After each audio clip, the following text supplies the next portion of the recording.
Εγώ φούρνια ρε είμαι. Έχει βγάλει πινακίδα και ρώτα από τον πλάτανο. Έλα για.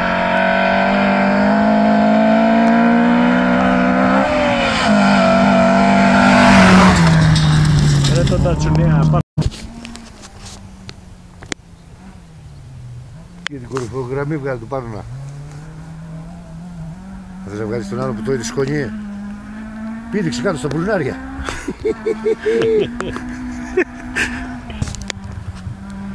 Θα μας κάνει χάλια τώρα. Έλα καημένε.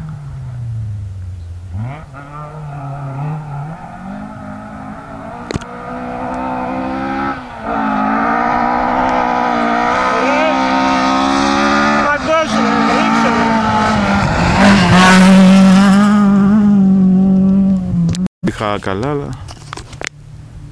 Η ώρα είναι. Άμα σε τρυπήσει αυτό, Θα σε αφορμήσει. θα σε τσούζει κανένα μήνα. Ξέρεις τι είναι αυτή? Γκορτσά. Γκορτσά. Ξέρεις από γκορτσές? Λοιπόν, η γκορτσά μόλις σε κάνει έτσι και σε αυρεί, αρχινάει το πύρο.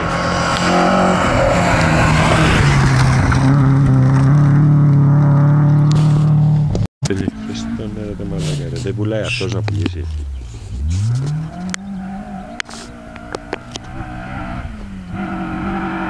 Α, ο Σπύρος είναι.